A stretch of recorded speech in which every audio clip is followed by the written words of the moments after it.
I'm Cornell Clayton. I'm the director of the Foley Institute, and on behalf of the Institute, I want to welcome you out to this, our second candidates forum.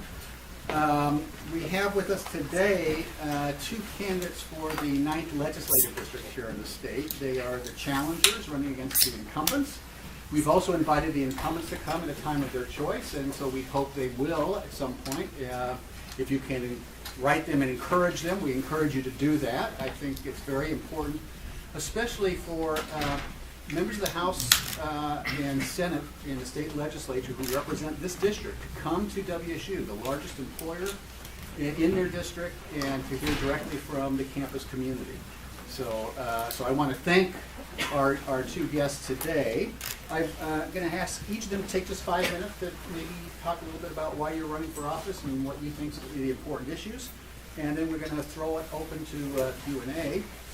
Jen Goulet is a fourth-generation native of southwestern Washington and the mother of two teenagers. She has a bachelor's degree in applied management from Columbia Basin College. As a small business owner, she designs online training for Microsoft Corporation. Jen is currently a member of the board of directors of Planned Parenthood of Greater Washington and North Idaho, and is a former chair of the Franklin County Democrats. Next to Jen is Matt Sutherland. Matt has served in the United States Army, where he was deployed to El Salvador on a humanitarian aid mission. He is currently an officer in the Washington National Guard. Matt received his BA in political science from WSU, and he is currently pursuing a master's degree in global security policy. Matt is vice chair of the Whitman County Planning Commission and is a member of the Pullman Board of Adjustment and Police Advisory Committees. So, first of all, why don't we welcome them? We need to clap. We haven't done anything yet. Yeah. And Jen, why don't you start us off? All right. So wow, 5 full minutes. That's a long time. And you already said so much about me. So I'll just say that the first time that I ran 2 years ago, I'll tell you a little bit about why I initially decided to run. It was when I was newly on the board of directors for Planned Parenthood. Mary Dye, I don't know if you guys remember something that she did about 2 years ago. A group of high school students were on a field trip to support Planned Parenthood and go to Olympia to have a lobby day to learn how to lobby and lobby on behalf of Planned Parenthood. So these teenagers were in Mary Dye's office, and Mary Dye, in talking to them, said to one, "Well, we know you're not a virgin. How about the rest of you?" And that got back to me as a board member. And I'm sorry, I'm a little winded. I literally rushed over here. But when that got back to me as a board member, as a Planned Parenthood board member, and as a woman, as a mother of two teenage female-bodied people, my kids use they, them pronouns, but I was just mortified that a woman would ask very personal questions like that. She also said to the couple of boys that were there on that field trip that every time they have sex with someone new, they lose a piece of their soul. So people had said to me over the years, I was the vice chair also at that time of Franklin County Democrats, and people had said, "You know what, you should run for office." And I would laugh and be like, "No, that'll never happen. Nobody'd ever vote for me in Eastern Washington."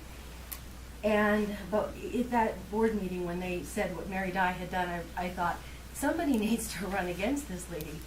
And then I thought, I am somebody. And so I decided then that I was going to run against her. And it's been an interesting adventure. That time for sure. I remember in one of the forums that she got so angry with me when someone challenged her about that Planned Parenthood fiasco that tears welled up in her eyes. And after that forum, she came up to me and she was just so angry, and she said, Planned Parenthood, they're murderers. They kill people. And so I've just continued to believe firmly that for that reason and so many others, like her stance on climate change and believing that it is good, not just denying that it is human caused, but believing that it is actually good for people and for the economy, and that warming is a good thing. But anyhow, for so many reasons, she has to go. So I don't know how many minutes I've used up, but just very quickly. So things that I want to do are for education, just to keep it to what's really relevant to you as college students. It is so important to me that students not go into years and years and years of debt to get your college education. I'm 41 and I just got my bachelor's degree at the age of 40. It took me decades of college over the years to get it. And I'll be paying it off probably until I'm dead. And I have a kid who just graduated from high school last year, and she said, "Mom, how much do you think you're going to be able to help me with college?" And I was like, "Oh, hon, I am so sorry, but I'm still paying off so much of my own debt. I don't think I'm going to be able to help you." And that breaks my heart. And so it's really important to me to make sure that you're able to participate in our economy and not be going into so much debt. And I'm sorry, but she did just graduate, and that's a conversation that hurts. So that's education. I also want to make sure that things are fair for us. Right now, you probably are aware that we have one of the most regressive and upside-down tax structures in the entire nation. And it's something that just, well, it really just chaps my hide. And I want to make sure that that our largest corporations and most wealthy individuals are paying their fair share, and that those who receive tax breaks and subsidies are being held accountable, that when they do, that they are showing that there is a greater good that the public is receiving for that. And right now, they're getting rubber stamped and they're not being held accountable. We have no metrics in place to ensure that they are worthy of those tax breaks and subsidies. So I want to make sure that we're doing something like it's in having a capital gains tax on the upper tax brackets, because small business owners and people like you and me shouldn't be bearing the burden of having a functioning society. I want to make sure that small businesses especially are able to start and to thrive. And for all of you graduating college, I think that's something that's of great interest to you. I don't know how close I am to my 5 minutes, but I'm gonna probably just leave it there, and because I feel like I've said what I need to say. Thanks, Jen. Okay.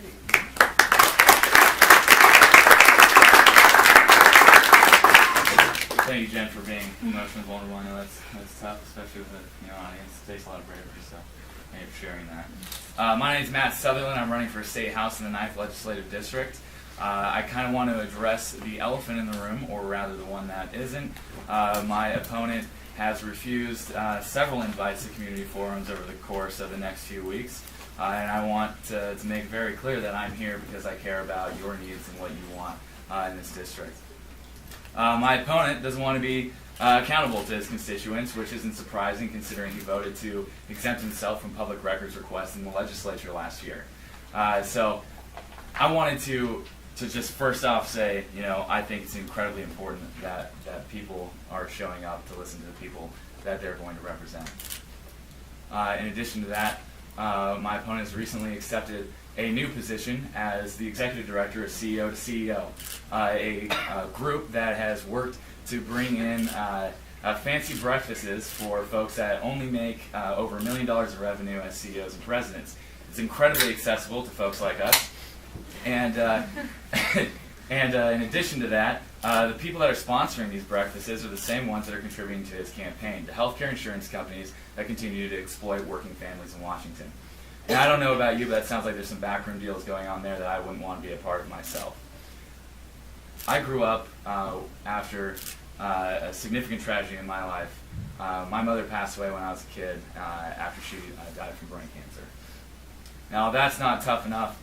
The healthcare insurance companies decided they were going to pile up the amount of medical debt that our family was going to have. And through that, my father actually had to declare bankruptcy. And so you can imagine how frustrated I might be to hear that those people are contributing to my opponent's campaign, and even more frustrating that he is now having private business relationships with them.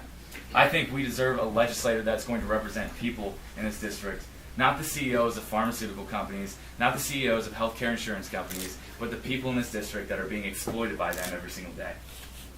Now, I can't tell you how tough that must be for my family and how tough it was for us, but I can only imagine how tough it must be to be a retired person who can barely afford their health care, or be a veteran who has to leave this country to be able to afford life-saving medication. That's unacceptable to me. So I want to make sure you guys know that I am here because I care about the constituents that are here in this district, the 31,500 students that are part of WSU. So these are the things that I want to accomplish. I actually have a pretty awesome vision for what we can do together here in Washington State. I think we can have better health care for people in Washington. I think we can work for a healthcare system that is more affordable for folks, where healthcare and pharmaceutical costs are lower, and where we have more access to care here in Eastern Washington. I think we can invest in education from pre-K to PhD. We have one of the lowest ranked pre-K programs in the entire country, and I want to make sure that we're going above and beyond for our students here. I know that in K through 12, our legislators and our current delegation has voted against funding K through 12 multiple times. I want to actually take a different approach and actually fund K through 12 education here in Washington State, making sure that we have lower classroom sizes so that way teachers and students have what they need, and making sure that we're investing in special education. I also know, because I am a grad student myself, how tough it is to handle student loan debt. I want to make sure that we're investing in higher education. And this may come as a shock to you all, but tuition has skyrocketed 33%. I'm sure you all felt that. While we have not even come up to pre-recession levels in investments in higher education. We're still 15% below our investments in comparison to 2008. So I wonder why your tuition's going up when we're not investing in our higher education and the future leadership of our state. I also want to make sure that we're able to refinance loans here in Washington. If our federal government won't take care of us, we'll make sure to do that right here in Washington State. So I want to make sure that we're able to refinance our loans at lower rates, so that way people like you and I aren't burdened by student loan debt, can actually start small businesses and actually help the economy going forward. And I also want to invest in our economy. And we have a great opportunity here with a lot of higher education institutions. We have an educated workforce. I want to make sure we're investing here in Eastern Washington. We don't often get a big enough slice of the pie out here. It's incredibly frustrating when municipalities are looking for local infrastructure projects. When I go to Othello and they're telling me they have to beg their legislators to have water infrastructure, I think that's unacceptable. I want to make sure that we have what we need here in Eastern Washington, that the roads, our bridges, our buildings are taken care of. I want to make sure that we're bringing renewable energy jobs into our district, not just so that way we can invest in our planet, which is incredibly important, but also because we could have those manufacturing and family wage jobs right here at home.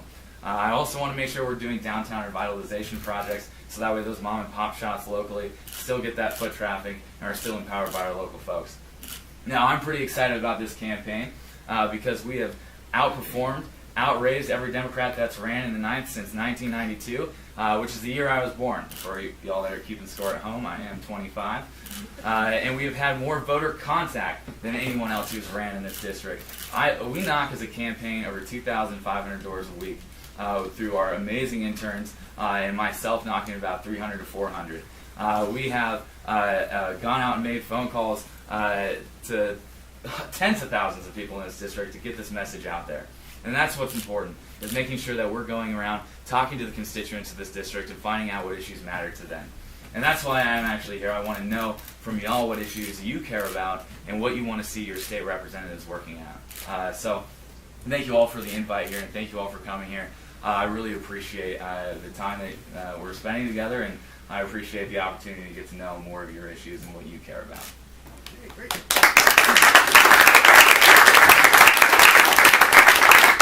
So we have about 40 minutes for questions. Maybe I'll start us off. And the elephant in the room here, of course, is the cost of higher education and paying for higher education. Prior to the recession, about 2/3 of the cost of educating each student was borne by the state, 1/3 by the student and their families. Today, that's flip-flop. It's about 1/3 is borne by the state, 2/3 by parents and the students. Is your position that we should go back to the state should be paying 2/3 of the cost of higher education, and especially on the heels of the dramatic increase in funding of public education in the state?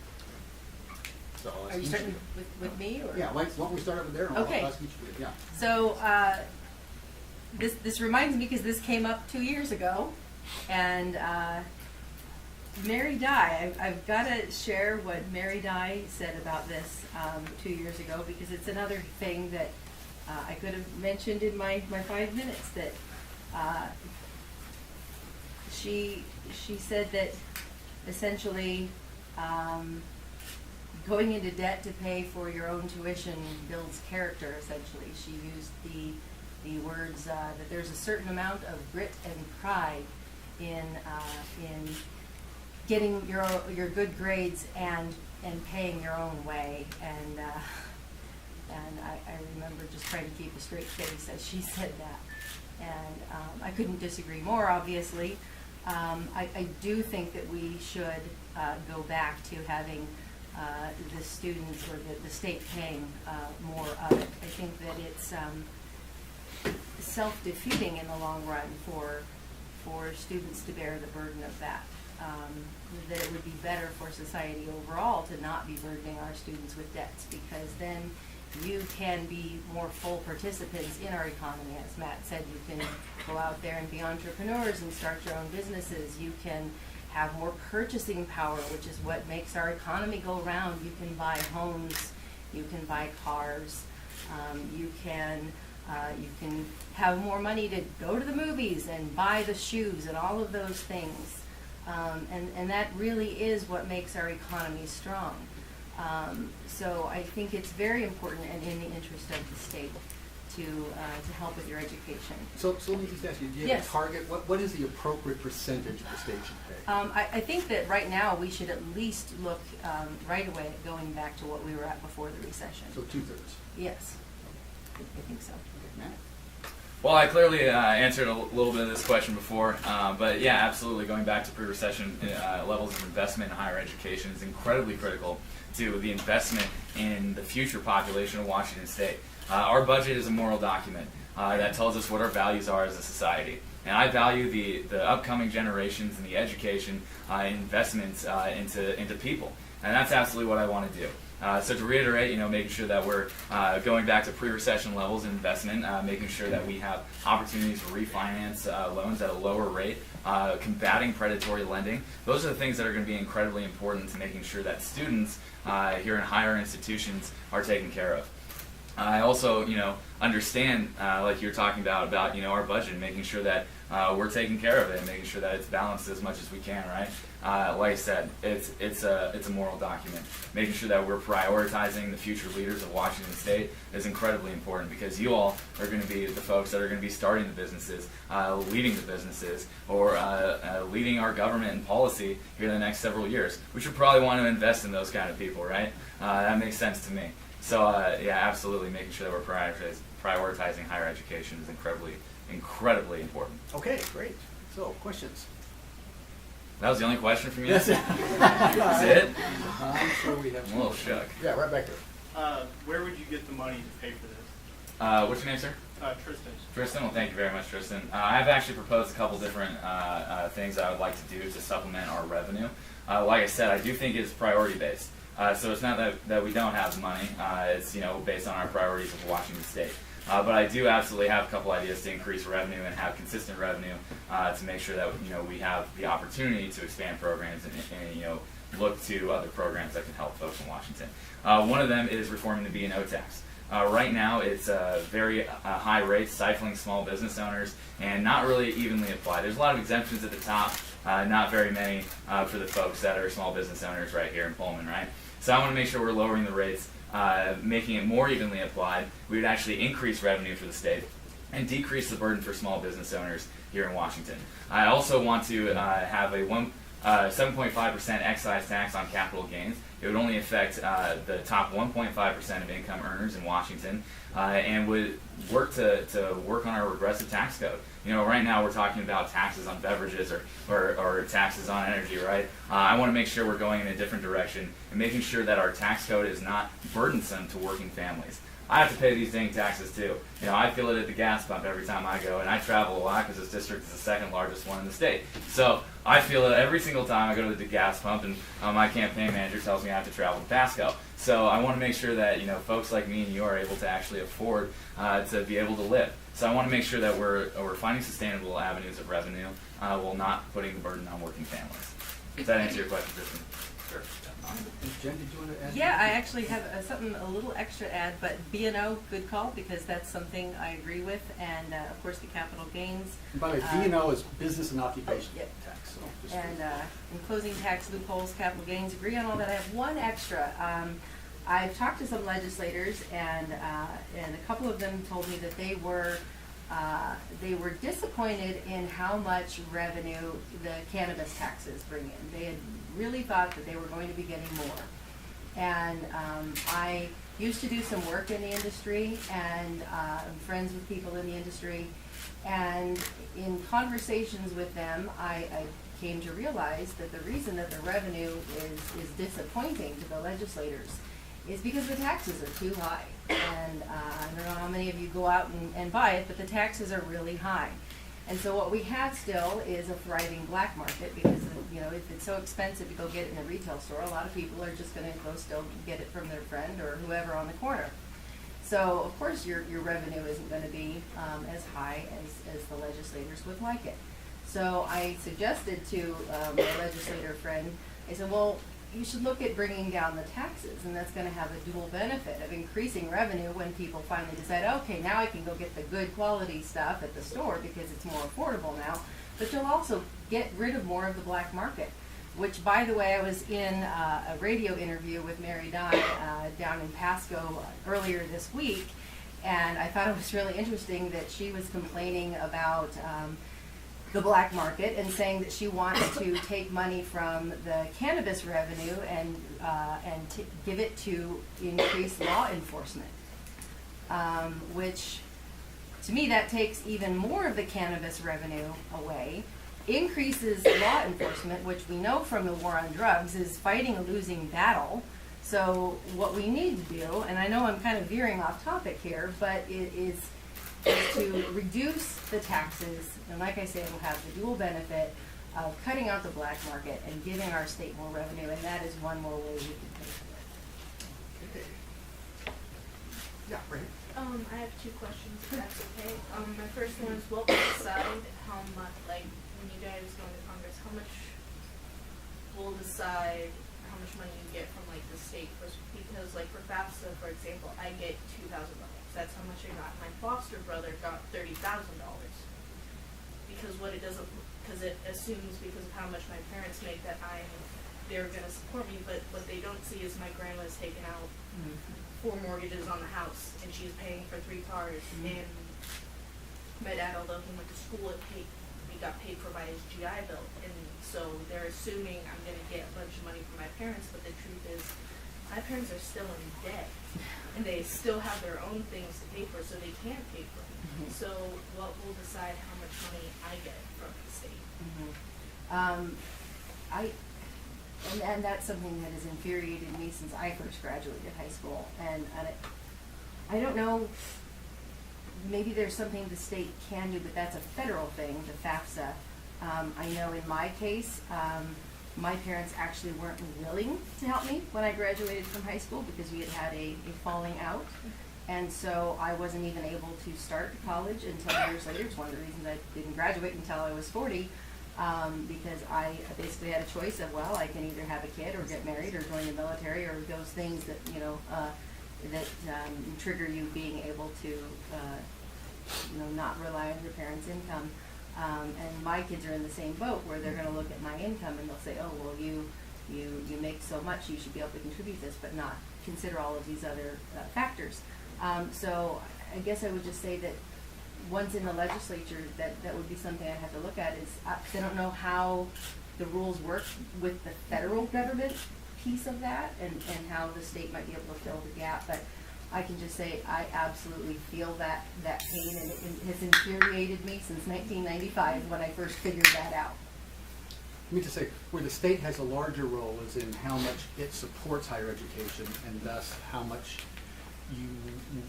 you would not be charged in tuition. so the federal grant that comes to you is from the federal government. Yeah. But So if the the state state's has paying, a large role in setting what tuition levels are. Yeah, and if the state is paying 2/3 instead of just 1/3, that would make your tuition a lot less. So, do you have a second question?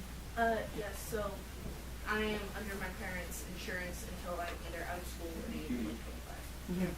But what I'm worried about is one, I might not be, because I'll still like be dealing with debt and like just getting a job and all that. Then I might not be able to pay for a good insurance or be able to afford one. And I know I'll depend heavily on Planned Parenthood for my birth control or constant testing for any sexual transmitted diseases because I am a sexually active person.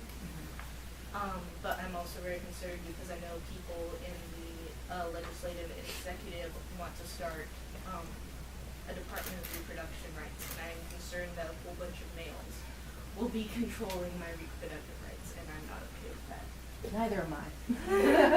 And I'll go back to saying that that's one of the reasons I'm running, because I am passionate about protecting reproductive rights and healthcare and choice. And that is something that I am absolutely 100% inflexible on, that I will fight to the bitter end on those things. I'm very concerned in our current political climate about the loss of federal Title X funds, and would do everything in my power to fight for the state to, in the event that that happens, to make up for those funds. And I can tell you as a Planned Parenthood board member, that is something that we are watching very closely as a board. Is if worst case scenario happens, what are we going to do to make sure that, you know, men and women and non-binary people too, what do we do as a board to make sure that we still keep the same level of care out there? And just know that I will fight for you. I will fight for all of us. Matt, did you want to add anything? Yeah, what was your name? Gabby. Gabby, well, thank you, Gabby. Well, you know, I wanted to address the first part of your question, which is, you know, talking about, you know, the cost of health care.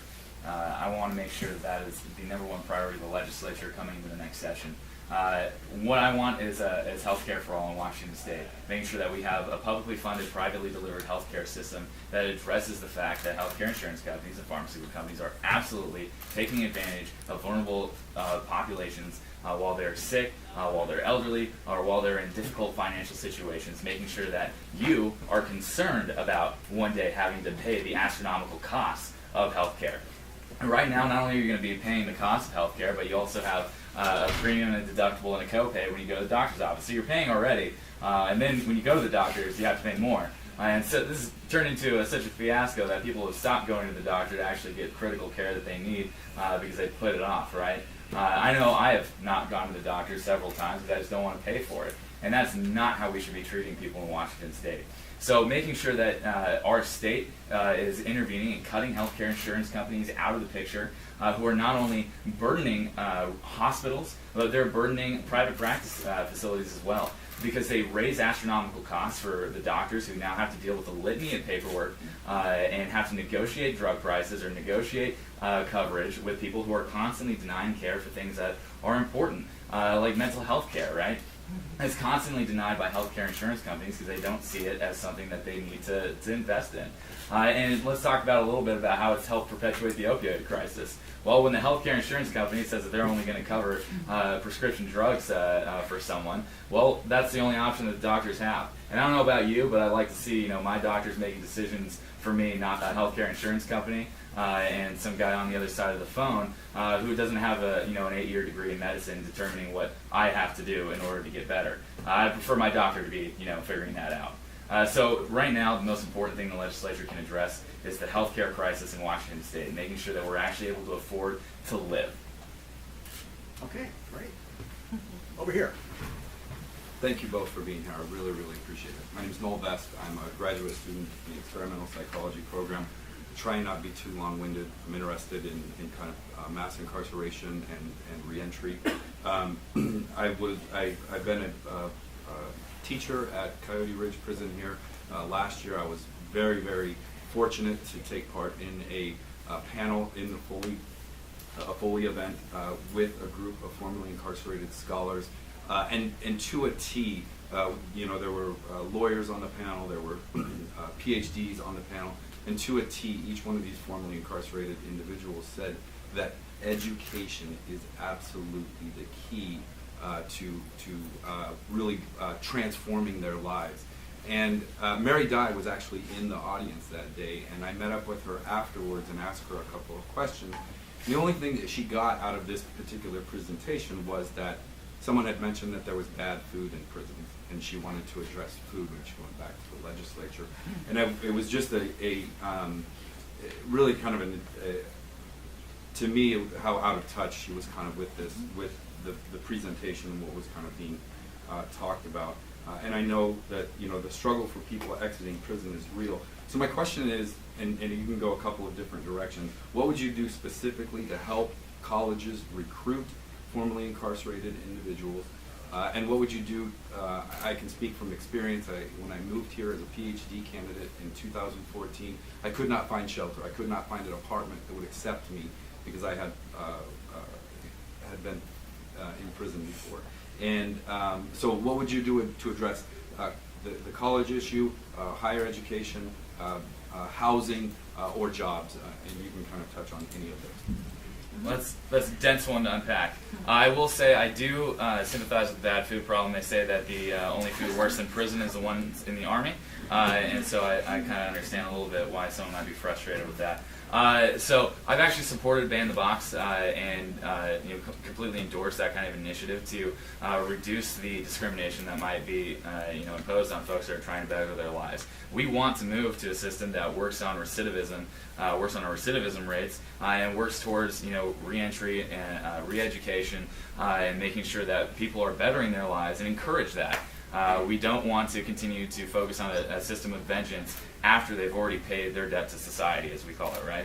And so making sure that we have more initiatives like Ban the Box that reduce the opportunities for people to discriminate is incredibly important. And that's one of the reasons why the president of NAACP of Spokane has endorsed our campaign, because he is confident that we're going to be looking at those kind of issues and making sure that we find solutions to these problems.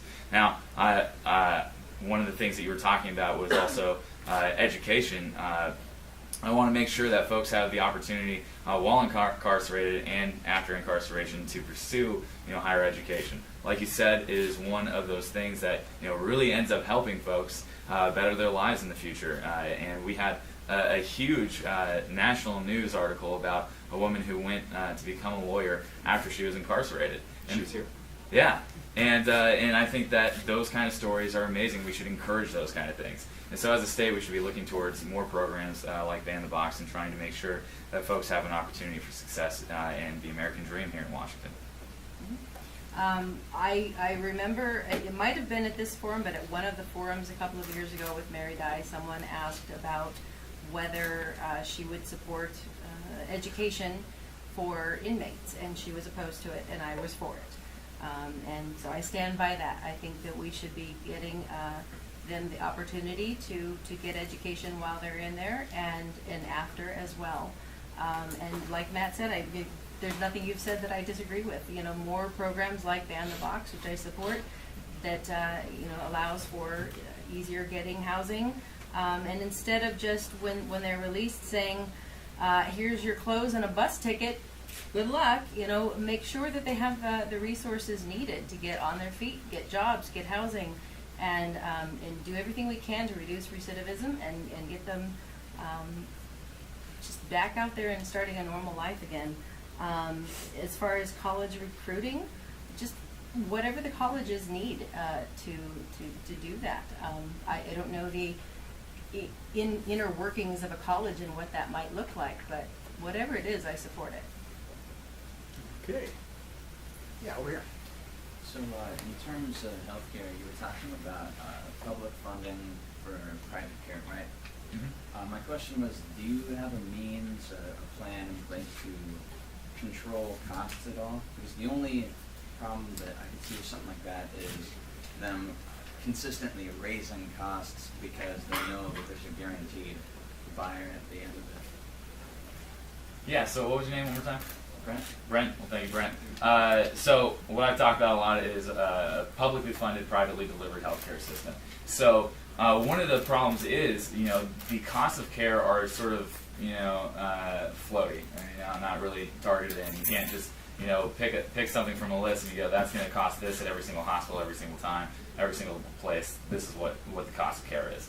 And so what I want to do is make sure that we have a nonprofit board of directors. We have a select committee on healthcare, and we form an actuarial study to, one, figure out how we're best to implement this in Washington State, and two, to put together a board of folks that would predetermine prices. And make sure that when we're publicly funding the healthcare that we need in Washington State, that we're also not only funding the things that are important to Washingtonians, but also making sure that those prices are set. So these people would be doctors, representatives of communities that would set the prices, and we would want to have folks representing lower income areas as well as general areas in Washington State, rural and western Washington, so that way we have a good idea of what the costs of care are going to be, how they can be affordable to Washingtonians, and so that's the start. So when they determine the cost of care, they can also then go back and okay, so this is something that's coming up. We don't know what technology is in the future or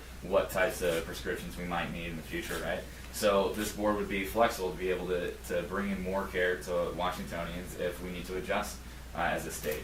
And so what would happen is you would go to your doctor's office. They would determine you need some type of care.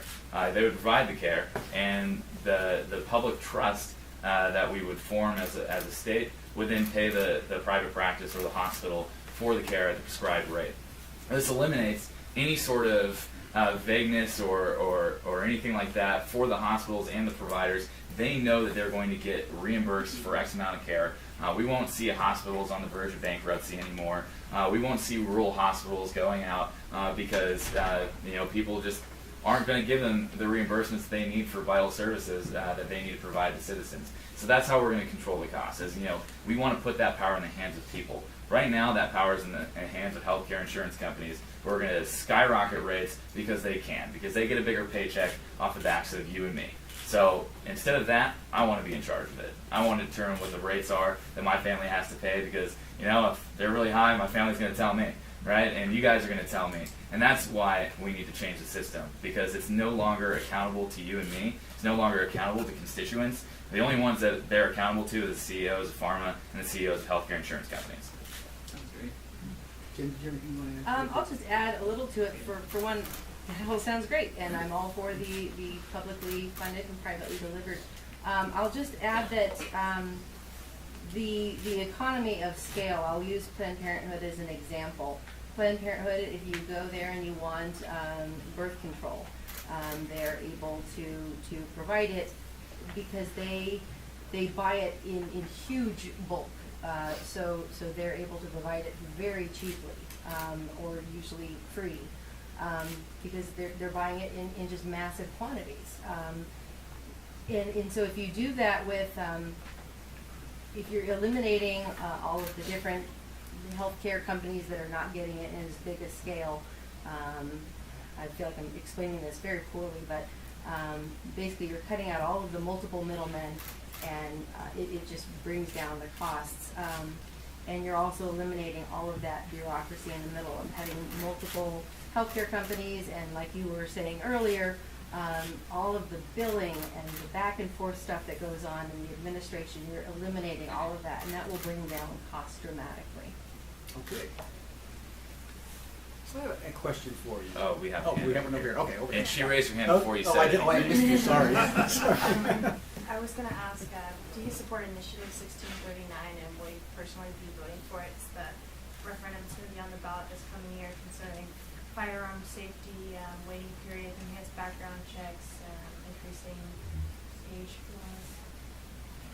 laws. Okay, so I need to read up a lot more on this particular one, but if it is just increasing waiting periods for universal background checks and increasing the age, if there's no other components to it, then those things I'm on board with. I'm sorry, I've just been so busy, I have not read all of the details of it. Can I just ask a quick follow-up? If there was, is there something on it that you wouldn't support, when it gets into things like registration and controlling storage within people's homes, I would really want to know the finer details of those kinds of things. I would really want to read the fine print on those. Well, luckily for us, the initiative is going to be on the ballot, so I'll be able to know exactly how voters in my district are going to feel about that and what they want me as a representative to do. I traditionally have supported making sure that we are addressing victims of domestic violence, making sure that we're addressing the fact that firearms are easily accessible and trying to increase wait times and better our background checks and background check services and systems. And also, I want to make sure that we're addressing the suicide epidemic that comes with the gun violence that we have in Washington State. At this point, I would like to have the voters decide what they want their representative to do, and this is a perfect time to find out. If I may, can I just explain a little of my reasoning to you? Yeah. It is because I am a really firm believer in the other part of the Constitution about due process. So I'm always very mindful of that when I consider things like that. That's what I'm looking for when I read the nitty-gritty details of that. Is, are we considering people's right to due process? That's my reasoning there. Okay, so we have a question back there. Actually, my question is about 1639 as well. Okay. I'm only 19 years old, but I also own an AR-15, and this new initiative, if it passed, would make it illegal for me to purchase one. Do you Okay. think it would be fair to disparage adults who are 18 but not quite 21 from their constitutional rights?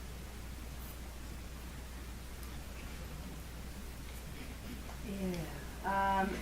And that is a tricky one, because for one, we're saying that if you're 18, you're old enough to serve your country, and you already own it. So are we saying then that the government is going to come and confiscate you? And that's where I get in, or confiscate your gun? And that's where I get into the, I don't know that I like gun registration stuff.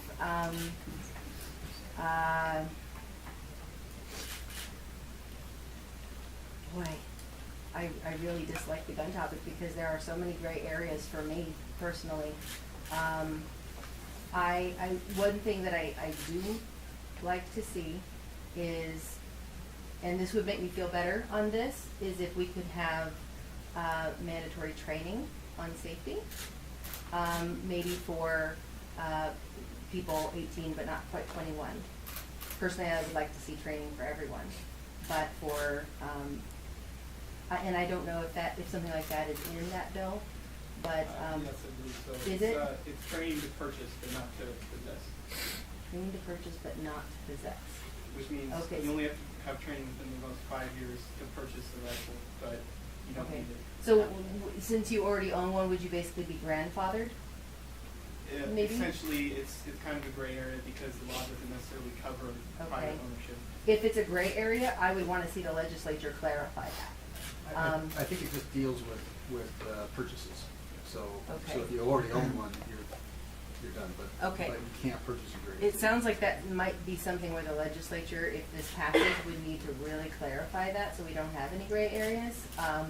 I would say that if you already have one, you should be grandfathered if that's not clear. And then moving forward, have training in order to have one. But yes, then at 18, as long as you show that you've had training, because if you can serve in the military at 18, then if you can show that you know how to operate one and handle it safely, then you should probably have one. Matt, did you want to say anything? Yeah, absolutely. So to address your question specifically on the age requirement, one, I think as a representative, I'm accountable to the people. Once again, that's why I'm here today. And so if folks in Washington State want to pass the initiative, and folks in my district want me to support that initiative, then I am, it's my responsibility to do so unless there is a constitutional infringement. Where we would look at issues like that and try to address something, we would want to grandfather people in, have military exemptions, making sure that folks that aren't able to purchase may be able to own. That's how I'd probably address the gray areas. Of course, this is something that's on the ballot, which means the people are going to vote for it and tell us what they think the legislature should be doing. At the end of the day, my personal belief is that if you're an adult, you're an adult. I think there, are a lot of ways to restrict access to firearms to folks that don't or shouldn't have them. I think, our background check system is entirely underfunded and incredibly out of date as well. It needs to be modernized to make sure that we're keeping folks safe here in our communities. I'd also, just add on to that, to say, like I said, our educational training, as someone who comes from the military, I can tell you it was just garbage here in Washington State, or anything I've heard of. And so I definitely would like to address the significant lack of competent educational training for folks looking to own firearms. Just based on my own personal experience, shooting weapons and being familiar with them, it is a responsibility as well. We're told to treat every firearm like it's loaded, right? Making sure that you don't point at anything you don't intend to kill, right? It is a responsibility to have that as well. Not just a right, but also a responsibility that you should take seriously, and to make sure that educational training is, reflective of that is incredibly important in Washington State. So I have one question for Jen, and I have a question for both of you. My question for Jen: I appreciate the background that you shared about the conversation with your daughter and education, and it's clear that your stance on education and what Mary Dye stands for. But aside from all of that, if you're elected for office and you're on the floor for this legislative session, what is that one specific thing? Or in other words, the question is, do you know the main cause for schools to be expensive in the state of Washington? If you do, what is it that you're going to drop? What bill are you going to drop on the hopper? Or what is it that you're going to argue on the floor to solve this problem? For education, Yes. to bring For college education. For college education. Yes. What is it exactly that you're going to do? The first thing that you're going to do. I think that for higher education, a bill to restore pre-2008 funding levels. That to me seems to be what we need to do to bring down costs. So you're going to introduce that on the floor? Sure. Okay. Yeah, I think that's a good first step. My question for both of you: my representative, my home district, 26th district, is considering a bill to prevent people from accessing pornography in public libraries. Are you going to vote for this or for against that? And actually, she shared on her page that the board policy for public libraries doesn't restrict people of any age to access that. If you're on the floor and she introduced that on the floor, are you going to vote for it or vote against it? I'll go first if you want. Sure, go ahead. Because she officially said that she will introduce that on the floor this legislative session. So I think I would have to vote against it. So because I think that I'm against censorship, and our public libraries are a place to get information, and I'm a sex-positive person. So without giving this any further thought, I think I'd have to say I would vote against it. And actually, her reasoning is that minors are also the board policy in public libraries doesn't restrict minors from even accessing that, including children using computers. But I don't know.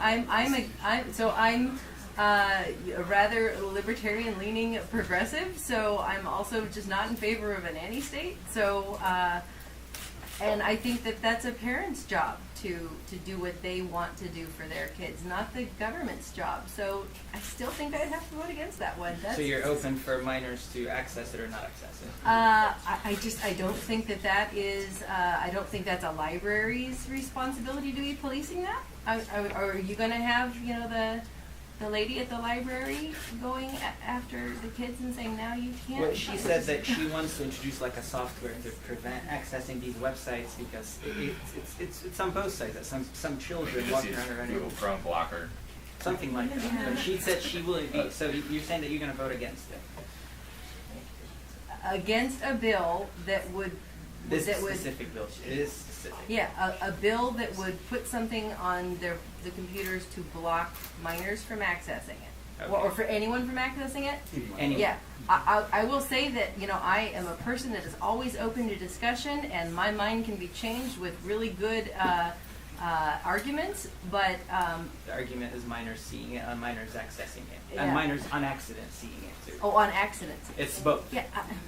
How can you prevent accidents? All right, Because so I for think the one most thing- pressing question is to make sure So that you're you are gonna vote registered to against vote in this district, not that district. The second one is, I don't think, this is not the most pressing matter for the legislature.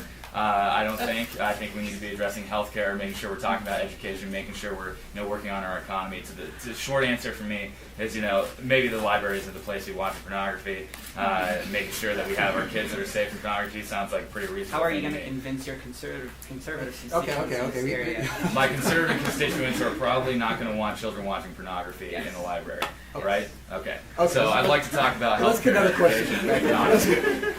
Matt, you don't have to answer this one since you already answered it the other night, but my question is, Governor Inslee's been pushing this new carbon tax, which would raise the cost of gas by another 20 cents per gallon and cost of utilities by 10% on average. This would put our gas tax at the highest in the country instead of the third highest. Would you support this? So, first of all, it's a carbon fee this time, unlike the one 2 years ago that was a carbon tax. The one 2 years ago, the more I got to learn about it, the more I didn't like that one. And there were a lot of organizations, including progressive organizations, that were opposed to the one 2 years ago. This one has backing of so many more organizations, including those progressive ones. I am inclined to support this one more because I do think we need to do something. And this one, like Fuse, for example, that was opposed to the carbon tax one 2 years ago, does get behind this one. A lot of the native tribes are behind this one. I think that this one is a better way to go. And I think that it has some things in it that do account for the way that it would, in a sense, be regressive and affect people negatively, like at the gas pump, for example.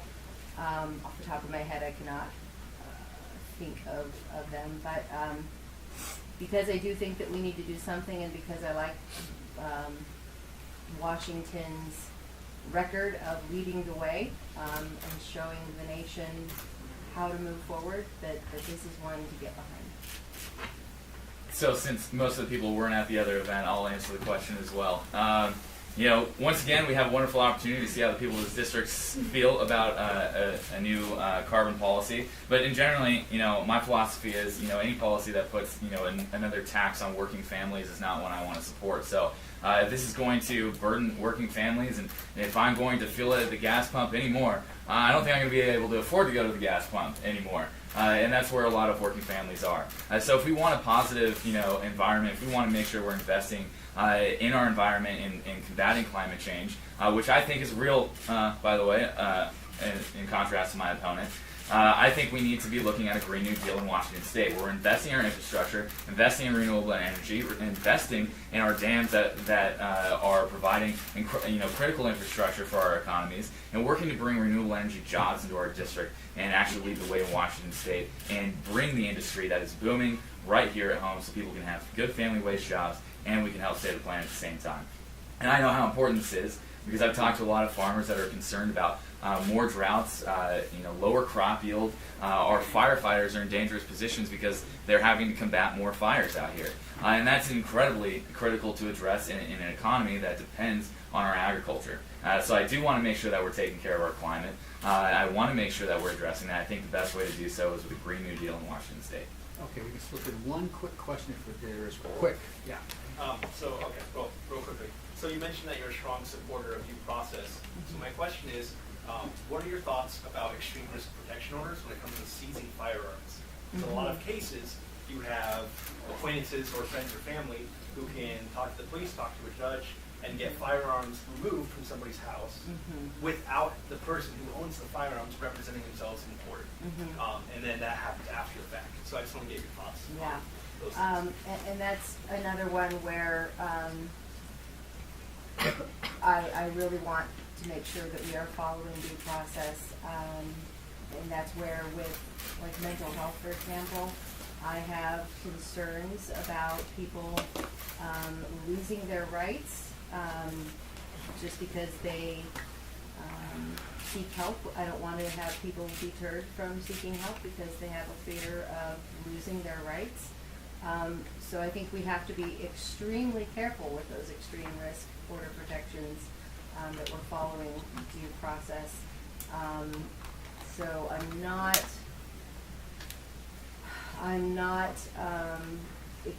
really familiar with how that works with, like, you're saying that people don't even have a right to, So it's all after the fact. Oh, So after right the now, I believe it's Seattle Police Department has seized quite a few, over 100 of these extreme risk protection. don't they have to do something like very quickly, like in a 2 or 3 day time frame where they, The police, or, where the person who had them taken back has the ability to come and. but it's all after the fact, though.